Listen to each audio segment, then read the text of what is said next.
কেমন আছো বন্ধুরা? আশা করি ভালো আছো আর আমিও অনেক অনেক ভালো আছি। এখন বাজে বিকেল 4টে। তো এখন থেকে আমি আমার ব্লগটা শুরু করছি। তো তার আগে ভিডিওটাকেও স্কিপ করো না, দেখতে থাকো মৌমিতার চ্যানেলে। তোমরা সবাইকে ওয়েলকাম। কদিনই শরীরটা খুবই খারাপ, শরীরটা ভালো নেই খুব। মেঝেতে শুয়ে শুয়ে গা পিঠ তো প্রচণ্ড ব্যথা, তার সাথে শুরু হয়েছে দাঁতের যন্ত্রণা। এতটাই দাঁতের যন্ত্রণা শুরু হয়েছে যে মেডিসিন খেয়েও থামছিল না। তো তার জন্য চলে এসেছি দাঁত তুলতে। দাঁত তুলে চলে যাব ও বাড়িতে, কারণ এখন দাঁত তুললে রেস্টের প্রয়োজন। আর আমার এমন কন্ডিশন দেখেই বোঝা যাচ্ছে যে দাঁতের সেলাই পড়বে। দাঁত তোলার ইচ্ছে একদম ছিল না, বাট মেডিসিন অনেক খেয়েছি, কিন্তু উপায় নেই, দাঁত আমাকে তুলতেই হবে।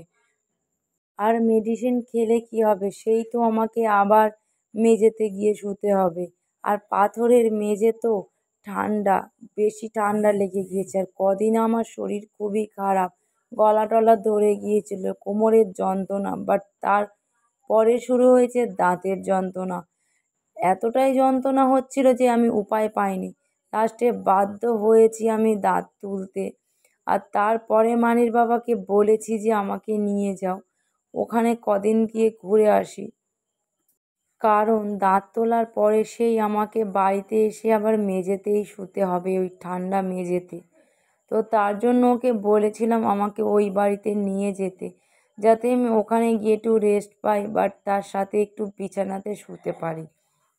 2-3 দিনের ব্যাপার, সেই তো আবার ফিরে আসবো। তো তারপরে ওকে বলার পরে ও আমাকে নিতে এসেছিল। আর আমি দাঁত তুলে বাড়ি এসে সঙ্গে সঙ্গে ব্যাগ নিয়ে বেরিয়ে পড়েছিলাম ওই বাড়ি যাওয়ার উদ্দেশ্যে। আর এখানে এসে দেখছি ট্রেন মিস করেছি।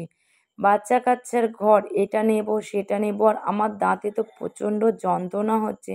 আর তার সাথে পড়েছে 3টে সেলাই।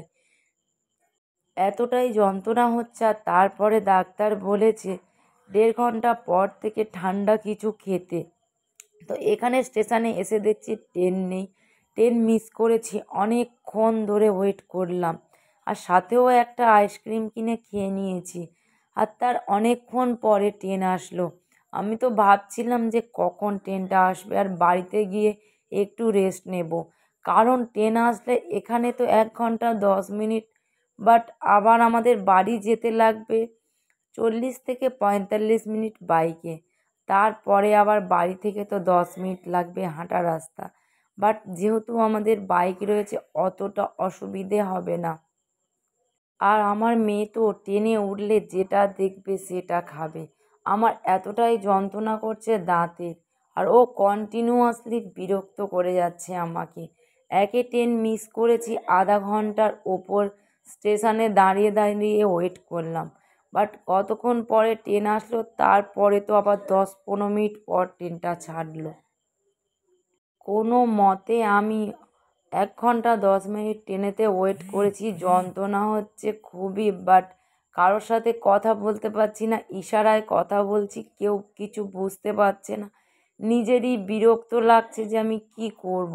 আবার ভাবছি যে না আসলেই ভালো হতো, বাড়িতে গিয়ে যদি শুয়ে পড়তাম খুবই ভালো হতো। আবার ভাবছি ওখানে ঠান্ডা মেঝে কি করে থাকবো, তাই বাধ্য হয়ে চলে এসেছিলাম।